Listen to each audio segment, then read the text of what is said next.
stretching along a 3/5 mile line separating Pennsylvania from Maryland and Virginia. The original Mason-Dixon line, marked by stones, not only separated 3 of the original 13 colonies, but it came to mean, over the next 100 years, the boundary between 2 different ways of life, slavery and freedom, North versus South.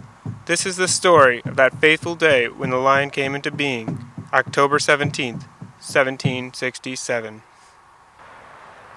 Good afternoon. This is Amelia Brown for Abolition News Network, October 17, 1767, about to witness the finish marker of the historical Mason-Dixon line 4 years in the making. Astronomer Charles Mason and land surveyor Jeremiah Dixon have just completed marking a disputed boundary line, which we are going to inaugurate appropriately as the Mason-Dixon line. Mr. Dixon is here to explain the importance of the line. Mr. Dixon, this is your work basically, and your partner, Mr. Charles Mason. Why is this line so important? Hello, Miss Brown.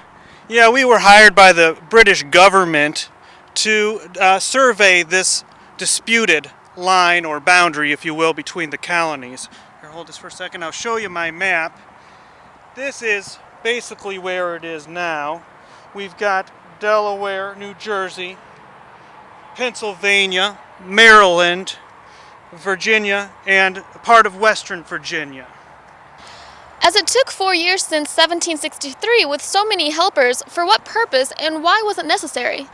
Well, it is very important because Mr. William Penn, who founded Pennsylvania, he didn't want slaves in his colony, and Maryland was kind of settled by the Calvert family, and they had a lot of slaves. So it took so long too because of the Indian War, and it's really important that we get this worked out because of the future of the colonies, the way they're settled, could be affected. I see. So tell us from the beginning what has gone into this. Oh, from the beginning, Miss Brownberry, Brown. Brown? Mm-hmm. Miss Brownberry? Yeah, sure. Charles Mason and I. Charles, say hi. Miss Brownberry. Miss Brown. Anyway, we were hired in 1763 from the government, and we've been marking every 5 miles with rocks imported from England that are going to last forever. Really? So what is the real issue? Oh, the real issue? Well, it's fairly simple. The southern colonies, they want to perpetuate slavery, move it out even further west. The northern colonies, they want to, wind it down and stop slavery altogether.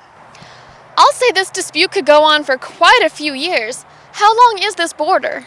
Oh, well, the border's 315 miles long.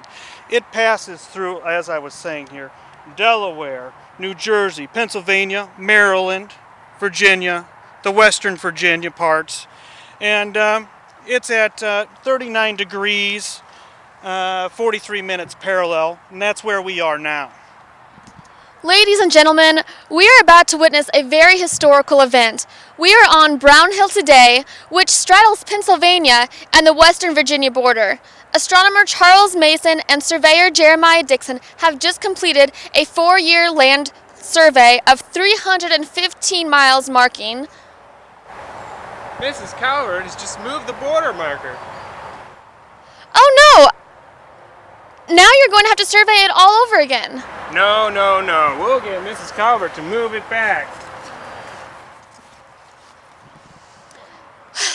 As I was saying, Mr. Mason and Mr. Dixon have just completed the 315-mile border between Pennsylvania and Maryland, signifying, more importantly, a boundary between northern and southern viewpoints on owning slaves. Oh, wait, one more thing I'd like to add, and that is that the tension around here between the Indians, Indian tribes, Indian War, has really slowed our work down. So here we are, October 17th, 1767, and all the surveyors at this point have just gone up and left. We can't even keep any employees around, so no one will even set another step west. So we're just going to have to call it, and this is it. We're done. This is it. This is Amelia Brown and Jeremiah Dixon on Brown Hill between Western Virginia and Pennsylvania. You'll have to find Miss Calvert, or else the future of the Mason-Dixon line will always be in dispute. This is Amelia Brown for Abolition News Network. Maybe the Indians will get her. They'll scalp her and burn the sign marker. Goodness, she holds the key to the Mason-Dixon line dispute. This is Amelia Brown for ANN, October 17, 1767, at the end of the Mason-Dixon line, dividing North and Southern philosophies, in fact saying, good afternoon.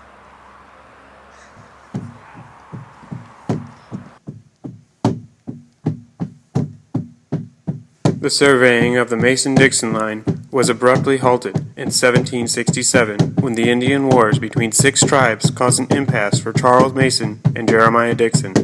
Many of the helpers quit for fear of Indians. When the project finally resumed after the Indian Wars, the remaining line of 36 miles was finished by a city surveyor from Philadelphia, David Rittenhouse. In 1782, the finished marker was placed at the southwest corner of Pennsylvania.